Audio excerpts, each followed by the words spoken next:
Wow. We have a theme song now. I had to put sunglasses on because I I think it's love great. the new music. We have our very own theme song. It's fantastic, and I love the glasses. You just wear them the whole time, Steve.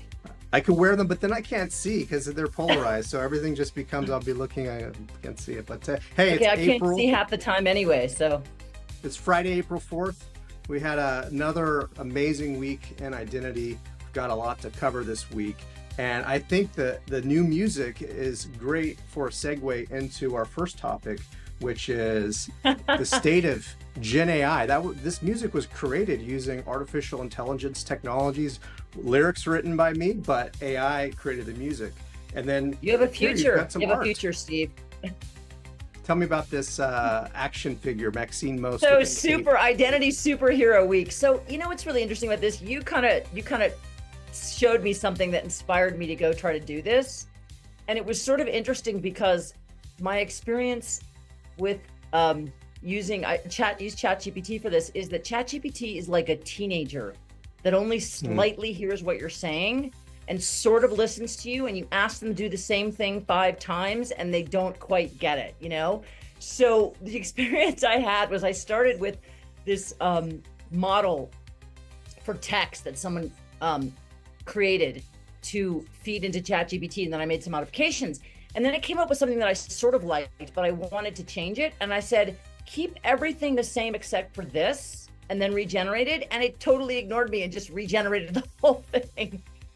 Yeah, each time So it's like you're not quite rolling the what dice. I wanted, but it was the best I could get, because every time I tried to do something to it, it changed things I didn't want it to change. Yeah, and So I don't think it's this goes just to what I've been ChatGPT. saying. It's Yeah, a but lot it of goes these to what I'm tools. saying. Yeah, Yeah, this isn't AI the way we think about AI. Like the way we think about AI, maybe I'm just old, but it's like the Terminator movies. It's just, we're not there yet. Like these are tools that can be used, but it takes a lot of skill and time and energy to get the results that you want. And I regularly use it for research. I find for online research, it's a great tool.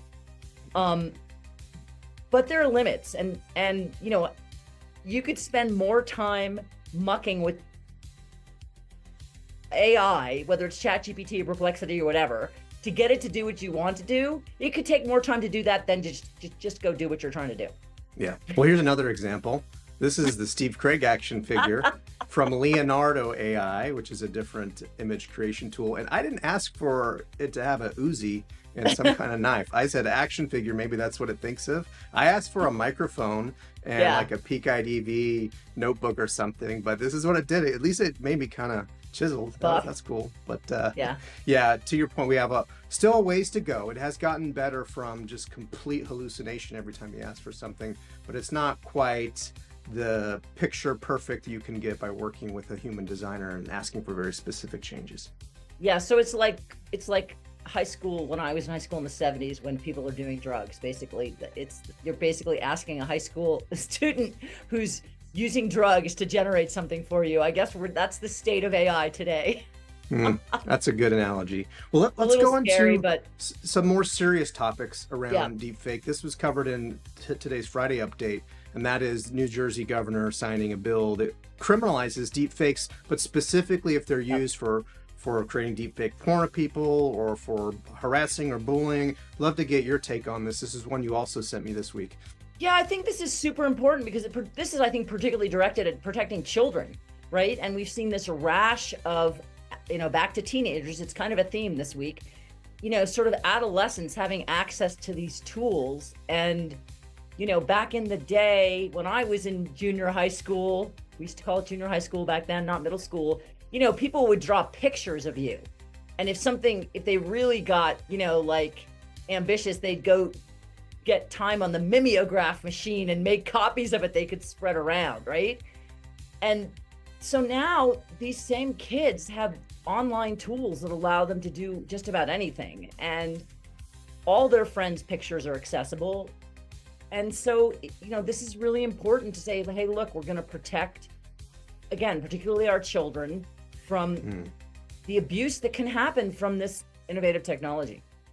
Yeah. The UK has passed similar legislation about criminalizing some of these acts, and it has just gotten too easy with apps you can download in the App Store, websites you can go on. So this is really progressive legislation from New Jersey. I expect more states to follow suit and make sure that law enforcement has ways to actually pursue some of these scenarios. Yeah, there have to be tools, and people have to understand that there are consequences to these actions. Let's go to the next topic, which is a report that came out this week from DocuSign and Entrust, the future of global identity verification. I highlighted this in the Friday update. I provided a link to it. What I found really interesting. Everybody should download it. Fantastic report. Tons of great data for people like me who are data hounds. Yeah, this data chart here was pretty fascinating. And I just saw right away MFA using SMS and text, which we know is not a great way to prove people's identities. Well, what else does this chart tell you, Maxine? It's a big sigh for me because every time I get an SMS, my head explodes. The thing that I think is really important to understand here is we are evolving very, very slowly away from passwords, right? It is pretty astounding to me, I would have to say. That's the right word, astounding. I was going to say profound, but I think it's astounding that what we've done is we've evolved from one annoying, ineffective method of identifying ourselves to another annoying, maybe even more annoying, ineffective method of identifying ourselves. And so people are always going to gravitate to what seems like the easiest path and what seems like the path of least resistance. And I think, unfortunately, in this case, that means adopting solutions that don't really solve the problem. And we just have a long way to go for people to understand that devices, tokens, passwords, any kind of secret is not identity. You don't have identity unless you have some way to systematically link people to these things, to their digital devices and digital data in a way that is reliable, accurate, privacy enhancing, all of these things. And it's just, there's a ton of market education that still needs to happen. And I think reports like this are really important. And I think it's a really strong effort by vendors. And we've seen a ton of really interesting reports come out this year on fraud, on deepfakes and synthetic identity, on all these different, privacy and compliance. There's a ton of great data. The problem is that we have to bring it together in a way that is consistent and has a clear message to these different vertical markets, whether it's government, law enforcement, financial services, the gig economy, travel and hospitality, online gambling, you name it, right? We have to be able to consistently communicate to folks in these vertical markets in terms that they can understand about the limitations of the current methods that they're using and what they really need to do to up their game. Well, that's very well said. And it brings us to our final topic, which is something that you posted this week.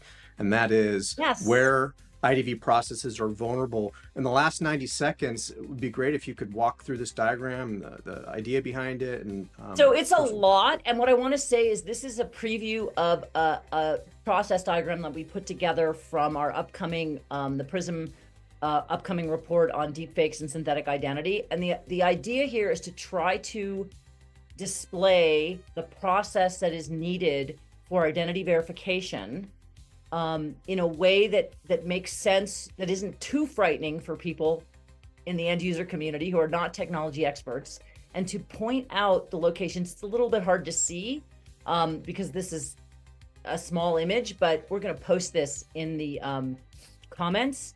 And what it does is it goes through the process for each of the channels we're looking at, which is biometric identity information, identity document or credential information, and then this whole range of what we call other, environmental risk and fraud signals. Oh, you made it bigger. Great. Can't see my head, but that's okay. Oh. And what we've done is we've kind of created a coding system so you can go through this process and see where the potential threat vectors are for deepfakes and synthetic identity.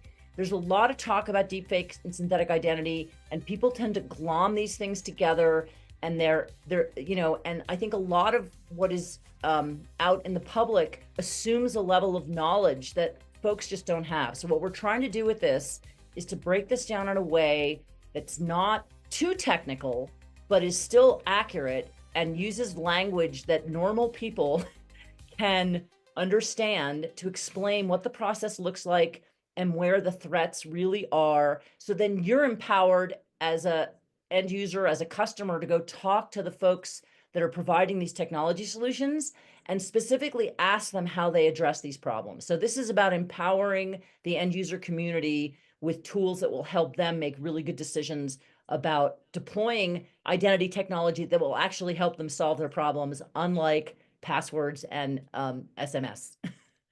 Great. Well, we'll put the link to this post and the full res post that had the image there in the comments from the stream. The music has died down. That's our 10-minute marker. So we're at a wrap for today, but any parting words for the identity community, Maxine? As always, have a fantastic weekend. And you too can be an identity superhero, not just by creating a silly image of you encased in plastic, but by really embracing the connection between secure, privacy enhancing identity solutions and all of these markets out there that really need to adopt this technology to make life more safe and secure for everybody. Great. Great way to close out. Have a great weekend, everyone. See you next week. Bye-bye.